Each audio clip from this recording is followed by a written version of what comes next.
Hello students, welcome to my channel. आज हम करेंगे क्लास 8 का चैप्टर 3 स्वास्थ्य है एक अमूल निधि। इसको आज हम स्टार्ट करेंगे यहाँ से।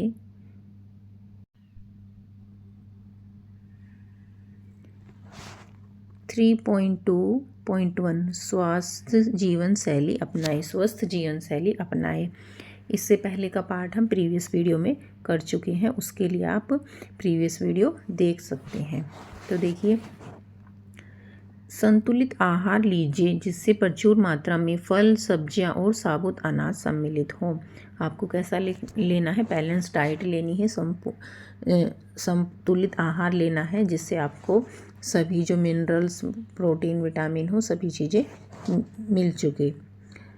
प्रसंस्कृत, वसायुक्त अथवा शर्करा युक्त खाद्य और पेय पदार्थों के सेवन से बचिए। देखिए, जो भी बहुत ज़्यादा जंक फूड हैं, वसा, चिकनाई युक्त हैं और शर्करा युक्त जिसमें शुगर ज़्यादा है, चीनी की मात्रा ज़्यादा है, ऐसे खाद्य पदार्थ, खाने के सामान और पेय पीने के सामानों से हमें बचना चाहिए। जैसे कोल्ड ड्रिंक हो गई, मिठाई हो गई। ये नहीं कि मिठाई वगैरह कभी ना खाएं, लेकिन खाएं तो सीमित मात्रा में ही खाएं। बाहर खेलकर, टहलकर, दौड़कर, साइकिल चलाकर या व्यायाम करके शारीरिक रूप से सक्रिय रहें और हमें अपनी बॉडी को एक्टिव रखना है। देखिए, बाहर आप आउटडोर गेम्स खेलिए, साइकिल चलाइए, टहलिए, दौड़िए। ये सभी हमें जो है हमारे शरीर के लिए एक्टिविटी बहुत अच्छी होती है। तो हमें क्या करना चाहिए? अपने शरीर को एक्टिव रखना चाहिए ताकि हम खेलें, कूदें और हमारा शरीर स्वस्थ रहे। स्क्रीन टाइम को सीमित कीजिए और प्रकृति के सानिध्य में अधिक समय बिताइए। देखिए, जो फ़ोन है या मोबाइल स्क्रीन है उसके टाइम को कम कर दीजिए। और जो हमारा नेचुरल एनवायरनमेंट है, कभी मौसम इतना अच्छा रहता है, सुबह 10 मिनट टहलिए, शाम को टहलिए।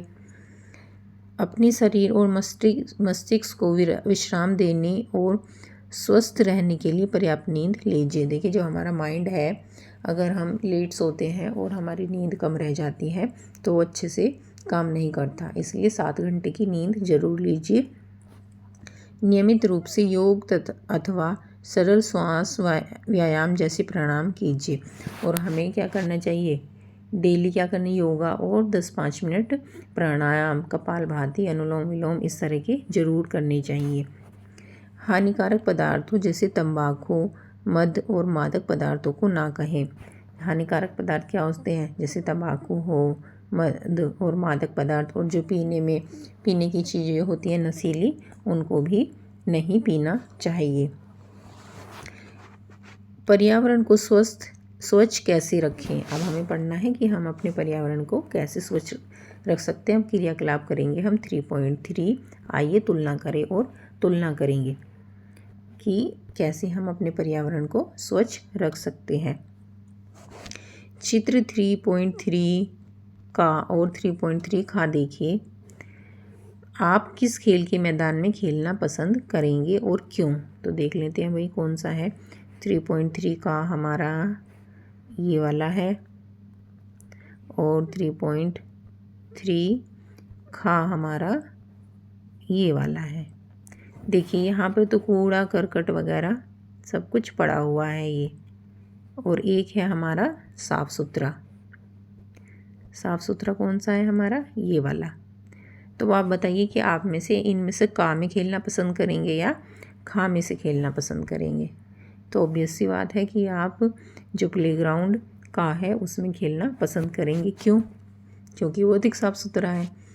हम में से अधिकांश चित्र 3.3 का में दर्शाए गए स्वच्छ, सुव्यवस्थित और सुंदर दिखने वाले खेल के मैदान में खेलना पसंद करेंगे। चित्र 3.3 का खेल का मैदान प्रदूषित, गंदा, अस्वच्छ और मक्खियों से भरा हुआ है। ऐसे क्षेत्र में रहने वाले लोग बार बार बीमार पड़ सकते हैं। तो देखिए, जो हमें पसंद है कि साफ़ सुथरे में खेलें हम, तो कौन चाहेगा कि हम गंदे जो है पार्क है उसमें खेलें। इसलिए हमें अपने आसपास के वातावरण को स्वच्छ रखना चाहिए। ये नहीं कि कहीं भी जा रहे हैं सड़क पर कूड़ा फेंक दिया, पार्क में गए पार्क में कूड़ा फेंक दिया, चिप्स खाए उसका रैपर वहीं फेंक दिया। अच्छी आदतें और स्वस्थ जीवन शैली अपनाने के साथ साथ हमें स्वयं को एवं अपने आसपास के वातावरण को भी स्वच्छ रखना चाहिए। देखिए, अच्छी आदतें और अच्छा व्यक्ति बनने के लिए हमें अपने आसपास के वातावरण को साफ स्वच्छ रखना चाहिए। क्या आपको कभी धुएं अथवा धूल वाली जगह पर सांस लेने में कठिनाई हुई है? कहीं आपने देखा हो कि धुआं आ रहा है और धूल है बहुत सारी, तो आपको सांस लेने में कठिनाई महसूस हुई होगी। ऐसा इसलिए होता है क्योंकि स्वच्छ वायु एवं जल हमारे स्वास्थ्य के लिए बहुत महत्वपूर्ण है। जो भी साफ पानी है और जो साफ एयर है वो हमारे लिए बहुत ही महत्वपूर्ण है। शहरों में वाहनों एवं कारखानों से होने वाले वायु प्रदूषण के कारण खांसी अथवा अस्थमा, दमा जैसी समस्याएं हो सकती हैं। तो जैसे कि जो बड़े शहर हैं वहाँ पर क्या है, ज़्यादा फैक्ट्रीज़ हैं, और ज़्यादा फैक्ट्रीज़ हैं तो वहाँ पर धुआं निकलता है और प्रदूषण ज़्यादा होता है, तो वहाँ पर हमें खांसी और अस्थमा क्या होता है, एक दम घुटने वाली खांसी होती है। तो इस तरह की चीज़ें वहाँ पर ज़्यादा मिलती हैं। तो इसलिए हमें क्या करना चाहिए, अपने स्वास्थ्य का ध्यान रखना चाहिए। वायु गुणवत्ता सूचकांक, एयर क्वालिटी इंडेक्स, IQUI आपने देखा होगा कि इसके बारे में बहुत सुना होगा आपने। कोरोना टाइम में भी AQI की, जब सब चीज़ें बंद थी, गाड़ियाँ नहीं चल रही थी, तो जो दिल्ली जैसी सिटी है जो इतनी पोल्यूटेड रहती है उसका AQI भी बहुत कम हो गया था। वायु की गुणवत्ता बहुत अच्छी हो गई थी। तो एयर क्वालिटी इंडेक्स को हम बोलते हैं वायु गुणवत्ता सूचकांक। हमें यह बताने में सहायता करता है कि वायु कितनी स्वच्छ है। हमें क्या बताता है वो, कि जो हमारी वायु है वो कितनी अच्छी है, कितनी स्वच्छ है, साफ़ सुथरी है। अपेक्षाकृत स्वच्छ वातावरण हमें स्वस्थ रहने और अच्छा अनुभव कराने में सहायक होता है। देखिए, जितना भी स्वच्छ साफ़ सुथरी वायु होती है और हमारा आसपास का वातावरण अच्छा होता है, आपको उतना ही अच्छा फील होता है। आपके चारों तरफ साफ़ सुथरा ग्राउंड हो और अच्छे फूल खिले हों, ताज़ी ताज़ी हवा चल रही हो, तो आपको वो एनवायरनमेंट अच्छा लगेगा। या एक पार्क ऐसा हो जिसमें कूड़ा करकट टूटे पड़े हों, पेड़ सूखे हों, चारों तरफ कूड़ा ही कूड़ा हो, तो कौन सा आपको अच्छा लगेगा। ध्यान रखिए कि स्वास्थ्य केवल शरीर तक ही सीमित नहीं है, इसमें हमारी भावनाएं और पारस्परिक संबंध भी महत्वपूर्ण है। ये क्या है, स्वस्थ रहने के लिए सिर्फ क्या है, हमारा स्वास्थ्य ही, ये नहीं कि वैसे तो हमारी हेल्थ तो सही है लेकिन हम हर समय टेंशन में रहते हैं, दुखी में रहते हैं, और जो हमारे फ्रेंड्स हैं उनके साथ हमारे अच्छे से रिलेशन नहीं है, हमारी उनसे झगड़ा होता रहता है, तब भी हम स्वस्थ नहीं है। स्वस्थ रहने का मतलब है स्वास्थ्य भी अच्छा है और दूसरों के साथ हमारे रिलेशन भी अच्छे हैं। यदि हम अच्छा भोजन करने और स्वच्छ स्थान पर रहने के पश्चात भी अकेले या उदास है, हम आज भोजन भी अच्छा कर रहे हैं, साफ स्थान पर भी रह रहे हैं, लेकिन फिर भी हम अकेले हैं, हमारा कोई दोस्त नहीं है, या हम उदास हैं, तो हम अच्छा अनुभव नहीं करेंगे। तो ऑब्वियस सी बात है कि हमें अच्छा नहीं लगेगा। मित्रों और परिवारों के साथ समय व्यतीत करना, जो हमारे फ्रेंड्स हैं और जो परिवार के मेंबर हैं उनके साथ अच्छा समय व्यतीत करना, बातचीत करना, हंसना और मनोरंजन करना हमारे मन को भी स्वस्थ रखने में सहायता करता है। तो ये जो सारे फैक्टर हैं यह हमारे शरीर को क्या करते हैं, स्वस्थ रखने में सहायता करते हैं। अब देखते हैं हम कैसे जाने कि हम अस्वस्थ हैं। अब हमें कैसे पता लगेगा कि जो हमारी हेल्थ है वो सही नहीं है। हमारा शरीर सामान्यतः हमें स्वस्थ रहने के लिए एक निश्चित प्रकार से कार्य करता है। जब हम अस्वस्थ अनुभव करते हैं तो इसका अर्थ है कि हमारे शरीर के भीतर कुछ सुचारू रूप से कार्य नहीं कर रहा जैसा उसे करना चाहिए। जब हम बीमार होते हैं तो इसका मतलब है कि हमारी बॉडी में कुछ प्रॉब्लम है, हमारा शरीर पूरी तरह सही से कार्य नहीं कर रहा। हमें कुछ लक्षण दिखते हैं जैसे दर्द, थकान या चक्कर आना। कई बार आपको होता है ना कि चक्कर आ रहा है या दर्द हो रहा है, थकावट हो रही है, जैसे फीवर है, शरीर टूटा टूटा लग रहा है, तो हमें पता चल जाता है कि हमारे शरीर में कुछ प्रॉब्लम हुई है। अब उसके संकेत क्या हैं कि हम बीमार हैं। संकेत हैं जैसे ज्वर, दाने, उक्त रक्तचाप या शोथ सूजन। ज्वर होता है बुखार, दाने हो जाते हैं शरीर पर, उच्च रक्तचाप, हमारा बीपी हाई हो जाता है और सूजन हो जाती है कई बार। तो ये इंगित करते हैं कि हम अस्वस्थ हैं, हमें पता चल जाता है कि हमें कुछ ना कुछ बीमारी हुई है। लक्षण वह होता है जिसे हम अनुभव करते हैं। अब लक्षण क्या है, हम बोले कि भाई बुखार के क्या लक्षण है, तो शरीर थका थका रहेगा, बॉडी गर्म लगेगी, तो ये हमारे लक्षण होते हैं जिनको हम अनुभव करते हैं। जैसे दर्द, जबकि संकेत वह होता है जो देखा या मापा जा सकता है। लक्षण वो होते हैं जो हम अनुभव करते हैं, जैसे क्या कि हमें दर्द हो रहा है, और संकेत क्या है, जैसे हमारी बॉडी हीट हो रही है बुखार में, तो हम उसको तो नाप सकते हैं। तो संकेत वो है जो हम देख भी सकते हैं और माप भी सकते हैं, और लक्षण होते हैं जो सिर्फ हम फील ही कर पाते हैं। जैसे ज्वर के समय शरीर के तापमान का बढ़ जाना, ये एक लक्षण या संकेत चिकित्सकों को यह समझने में सहायता करते हैं कि हमें क्या समस्या है। अब हम बुखार हमें हो गया, हमारी बॉडी गर्म हो रही है, तो उससे हमें क्या, डॉक्टर क्या समझेंगे, उनको पता चलेगा कि ये इनको बुखार हुआ है और उसको निदान की उसकी कोशिश करेंगे। रोगों के कारण और प्रकार क्या है, रोग के कारण क्या है, क्यों रोग हो जाते हैं भाई। रोग वह स्थिति है जो शरीर या मन के सामान्य कार्यों को प्रभावित करती है। रोग क्या है, जो मन या शरीर के सामान्य कार्यों को प्रभावित करती है। यह तब होता है जब एक या अधिक अंग या अंग प्रणालियाँ सुचारू रूप से कार्य करना बंद कर देती है। रोग कब होता है, या तो हमारे किसी अंग में, ऑर्गन में प्रॉब्लम हो गई है, या जो हमारा ऑर्गन सिस्टम है, मतलब जो हमारा एक ऑर्गन बना हुआ है, जैसे लीवर हो गया, किडनी हो गया, किसी में कोई प्रॉब्लम है तो वह सुचारू रूप से जब कार्य करना बंद कर देती है तो वो हमें रोग हो जाता है।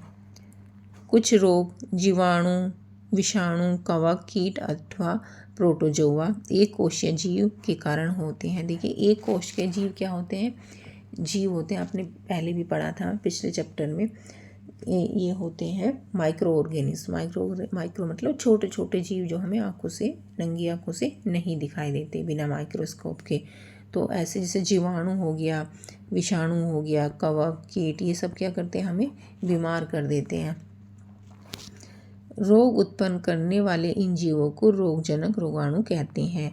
अब क्योंकि ये रोग उत्पन्न करते हैं तो इनको रोगाणु बोलते हैं।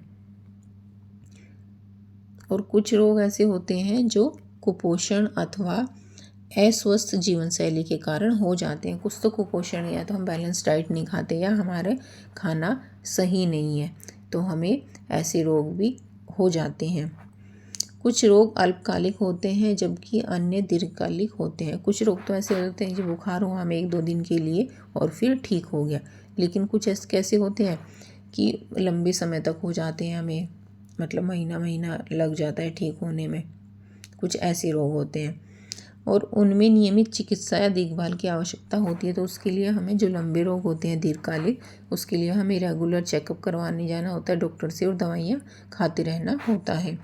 रोगों को उनके कारण और संचरण के माध्यम के आधार पर 2 मुख्य प्रकारों में बांटा गया है। अब रोग को हमने 2 पार्ट में डिवाइड कर दिया। एक तो है असंचरणीय योग और एक होते हैं संचरणीय योग। असंचरणीय किसको होते हैं, जो दूसरों के नहीं, मतलब एक व्यक्ति से दूसरे व्यक्ति में से नहीं लगते। जैसे कि किसी को अगर मधुमेह हुआ है, शुगर हुआ है, तो वो दूसरे को नहीं होगी।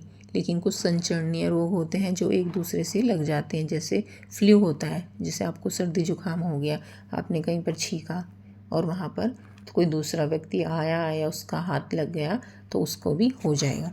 तो देखिए, रोग कितने प्रकार के होते हैं, 2 प्रकार के, असंचरणीय रोग और संचरणीय रोग। कैसे कैसे फैलता है, किस तरह फैल सकता है। अब ये तो एक इन्फेक्टिव व्यक्ति है, इसको संक्रमण हो चुका है, बीमार है ये इससे कैसे फैलेगा, भोजन के माध्यम से। खाना खाया, साथ में बैठ के तो इसको भी फैल गया। दोनों साथ में खा रहे थे, एक ने अपनी रोटी दूसरे को दे दिया आधी तोड़कर, तो क्या हुआ, दूसरे व्यक्ति को पानी पिया, दोनों ने पानी पिया।